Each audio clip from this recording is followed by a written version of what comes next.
घड़ियाली आंसू बहा रहे हैं साहब। क्या माननीय मुख्यमंत्री जी ऐसे ही प्रधानमंत्री बनेंगे? भाई एजेंट तो यही साबित हो रहे हैं। एक तीर से कई निशान एक साथ किए हैं, लेकिन कुछ हासिल होने वाला नहीं। माननीय अब्दुल वारिस सिद्दीकी जी विधानसभा का आज मुंह नहीं देखे ना। नमस्कार, भारत लाइव देख रहे हैं आप। बिहार में तेजस्वी यादव की सरकार बनी है और 3-4 महीने ही हुए कि उसके बाद राष्ट्रीय जनता दल के नेताओं के अंदर अब डर का माहौल है, भय का माहौल है। दरअसल सरकार में आने के बाद भय का माहौल जब राजद के अंदर होता है तो कई तरह के सवाल उठते हैं। अब्दुल वारिस सिद्दीकी के एक बयान के बाद बिहार में बवाल मच गया है और भारतीय जनता पार्टी को एक बार फिर से मौका मिल चुकी है कि भाजपा अपने उस एजेंडे को सफल कर सके जिस एजेंडे को तेजस्वी यादव खत्म करने की कोशिश कर रहे थे। तो ऐसे में हमारे साथ टीम आरसीपी के अमित सिंह हैं। अमित जी, उनके बयान को आपने भी सुना होगा और आप भी जानते होंगे कि अब्दुल वारिस सिद्दीकी पुराने नेता हैं, मंत्री रहे हैं बिहार सरकार में, राष्ट्रीय जनता दल में उनका कद है, मुस्लिमों के सबसे बड़े नेता कहे जाते हैं। उन्होंने जो बयान दिया है कि देश का माहौल ठीक नहीं है, क्या लगता है कि बाहर के लोग इस मामले में सोचेंगे, सुनेंगे तो क्या लगेगा उनको? सनी, सबसे पहले उनका जो यह बयान आया है ना, वो काफ़ी निराशाजनक और निंदनीय है और उस बयान के 2-3 तरह के मायने हैं जी। पहली बात हम यह उनसे बताना चाहेंगे कि भाई जब से इनको डर कब से लगने लगा, जन्म लिए 1952-53 में जी, शादी किए हिंदू महिला से जी, और तब डर नहीं लगा। बचपन से लेके 15 बरस मंत्री रहे बिहार में, तब इनको डर नहीं लगा। डर कब लग रहा है? जब इनको सत्ता के हाशिए पे चले गए हैं जी, तब इनको डर लग रहा है। ये डर तेजस्वी से लग रहा है? नहीं, आप बताते जा रहे हैं। इनके 3-3 पहलू इनके बयान के हैं। कोई एक तीर से 2 निशान करते हैं, एक तीर से 3 निशान किए हैं। अभी इनको डर लग रहा है जी। इनके बच्चे Oxford, Harvard, London school of economics में पढ़ रहे हैं जी। बिहार की जनता को यह जानना चाहिए, बड़ी गौर से समझिएगा इनकी बातों को, कि हमारे 2 बच्चे हैं, वो एक ऑक्सफोर्ड में पढ़ते हैं, एक लंदन स्कूल ऑफ इकोनॉमिक्स में पढ़ते हैं जी। कैसे चले गए वहां? कहां से रिसोर्स मिला? प्रारंभिक शिक्षा उन्होंने कहां ग्रहण की? उस समय डर नहीं लगा आदरणीय सिद्दीकी जी को? जिस देश के अंदर रोटी मिला, कपड़ा मिला, मान मिला, सम्मान मिला, उस देश में आज रहने से डर लग रहा है। और आज आपके बच्चे कैसे गए? और भी आपके समुदाय के कोई गए जिस दंभ भरते हैं? तो लोगों को यह जानना चाहिए कि देख लीजिए इन लोगों का चाल चरित्र और चेहरा कैसा है, कि इनके बच्चे ऑक्सफोर्ड में पढ़ेंगे, लंदन स्कूल ऑफ इकोनॉमिक्स में पढ़ेंगे और आपके बच्चों के मन में जहर भरेंगे, जातीय उन्माद फैलाएंगे, अपने बयानों से इंजेक्शन दे देकर एक नफरत फैलाएंगे। आप उसी में उलझे रहिए। हिंदू, मुस्लिम, सिख, ईसाई, अरे हम बचपन से पढ़ते आ रहे हैं हिंदू, मुस्लिम, सिख, ईसाई आपस में है भाई भाई। इस देश में, इस देश से ज्यादा सहिष्णु लोग कहाँ हैं? यहाँ लोग कितने ये रहते हैं। दूसरा पहलू जो इनके बयान का है कि आज के तिथि में राजद में बिल्कुल हाशिए पर भेज दिए गए हैं जी। तो सबसे पहले तो उनको यह जवाब देना चाहिए कि राजविंदर सिंह भट्टी आज बिहार के नए डीजीपी बने हैं और वह शहाबुद्दीन पे कार्रवाई किए थे। तो क्या उससे डर लगने लगा क्या? क्या इनके भी दामन में कोई वैसे व्यक्ति छुपे बैठे हैं क्या, जिनसे यह डर है कि वो खींच कर निकाल लेंगे बाहर? या सबसे मूल जो इनकी बात है, ये जानबूझ के चले हैं नीतीश जी को प्रधानमंत्री बनाने, ये महागठबंधन के जी। क्या माननीय मुख्यमंत्री जी ऐसे ही प्रधानमंत्री बनेंगे? ये तो वोट का डिवाइडेशन कराने का बयान दे रहे हैं। मतलब ये इनका कहना है कि मुस्लिम इस देश में सुरक्षित नहीं है। मतलब इनके बयान से तो भाजपा को सीधा सीधा फायदा होगा। यही बोलिए ना। तो ये तो बीजेपी के, ये दूसरे को कहते हैं कि एजेंट हैं। भाई एजेंट तो यही साबित हो रहे हैं। MY समीकरण पे खेलने वाली ये, और माननीय मुख्यमंत्री जी आज गए हैं तो क्या सिर्फ M वोट लेकर जाएंगे? अरे Y भी हिंदू है, बाकी सब तो हिंदू ही ना है। मैं हिंदू मुस्लिम की बात नहीं कर रहा हूं, मैं उनकी बहनों को कोट करके आपको बता रहा हूं। मैं इन चीजों में विश्वास नहीं रखता हूं। मैं किसी भी जाति, धर्म, संप्रदाय में तनिक विश्वास नहीं रखता हूं। मानवता में हम विश्वास रखते हैं।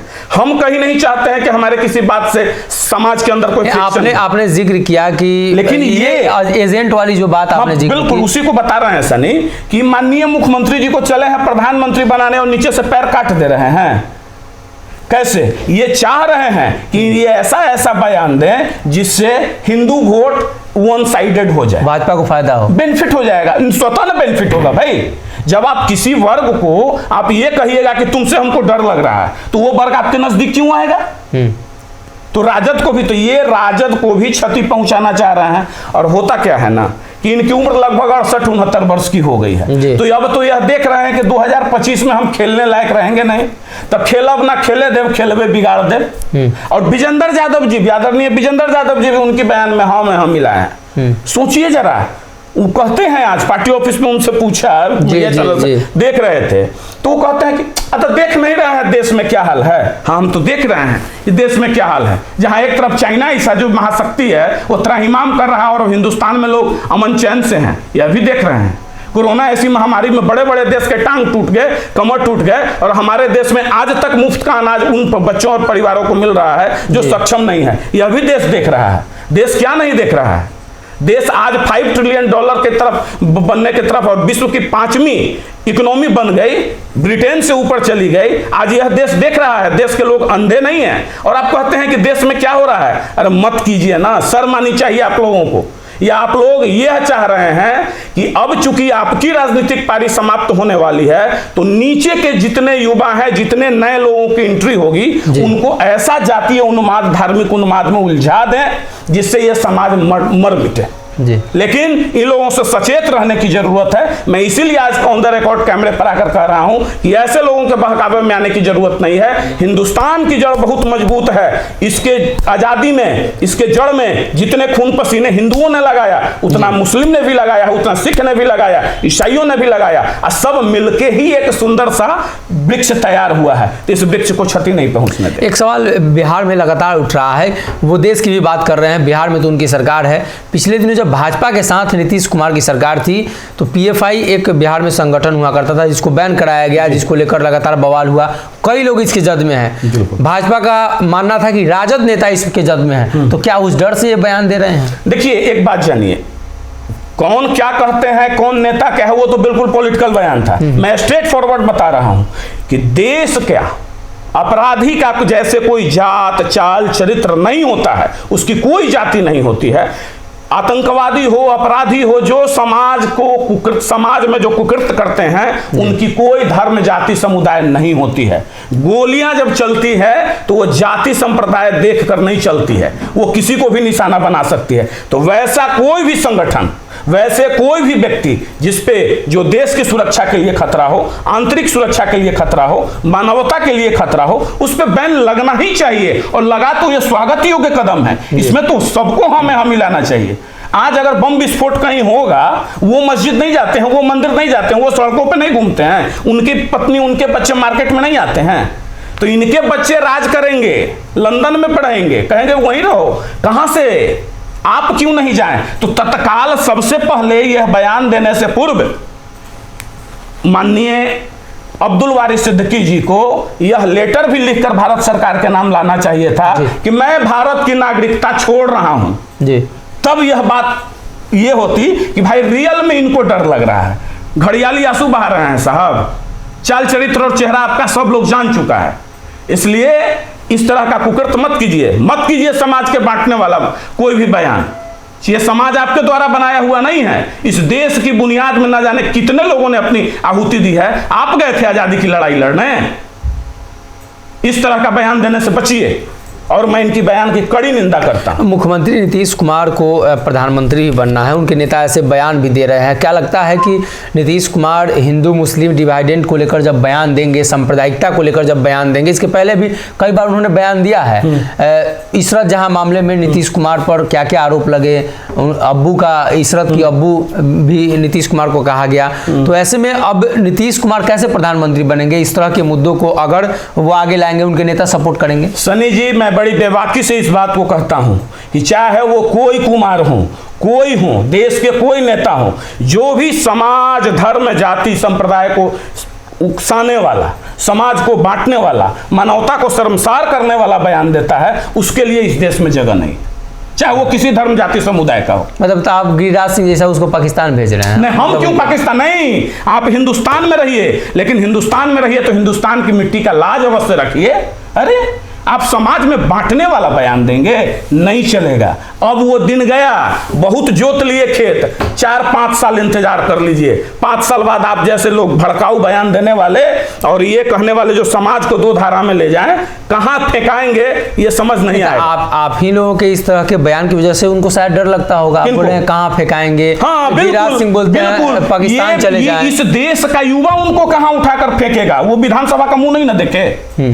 माननीय अब्दुल वारिस सिद्दीकी जी विधानसभा का आज मुंह नहीं देखे ना, आज सत्ता के हाशिए पे चले गए ना, कल टिकट भी नहीं मिलेगा। टिकट अगर पार्टी दे भी देगी तो जमानत जब्त करा के आएंगे। अब किसी भी जाति संप्रदाय में, किसी भी धर्म में लोग उस पे बात नहीं करता है। लोग विकास चाहता है, लोग अमन शांति चाहता है, लोग देश की तरक्की चाहता है, लोग सुरक्षा चाहता है, शिक्षा चाहता है, स्वास्थ्य चाहता है। जाति धर्म में उलझा कर रखना चाह रहे हैं। और मूल बात आप एक जानिए, ऐसे समय में यह बयान दिए हैं। ये 17 सितंबर को वायरल कब हो रहा है? कल 22 तारीख को हो रहा है, 23 तारीख को उनका बर्थडे है ऑफिशियल, ठीक है। और अभी बिहार में क्या चल रहा है? सरकार तो पूरे तरीके से घिरी हुई है। शराब वाले मामले पे उतने मौत हुआ है, तो एक नया सगुफा छोड़, मुद्दा डाइवर्ट करने की कोशिश, डाइवर्सन है, केवल डाइवर्ट करने के लिए। ये बताएं ना कि एक तीर से कई निशान एक साथ किए हैं, लेकिन कुछ हासिल होने वाला नहीं। जी, अमित जी ने स्पष्ट किया है कि देश का माहौल जो है वो पहले भी ठीक था और अब भी ठीक है।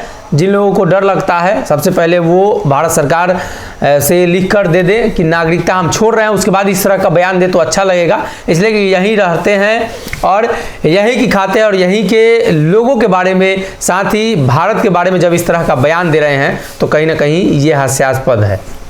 अगर ये वीडियो पसंद आई और वह बिहार के राजनीति और बिहारियत से सरोकार रखेनी तो सब्सक्राइब बटन दबा के चैनल के सब्सक्राइब कर ली। ओजे एगो घंटी बा, ओकरा बटन दबा देला से कुल सटीक और मारक खबर रुआ मुफ्त में मिल जाई। अगर रुआ पत्रकारिता के हमनी के नया प्रयोग में सहयोग कर चाहतानी तो ज्वाइन बटन दबा दी। पेटीएम नंबर नोट कर ली 9386816700। धन्यवाद।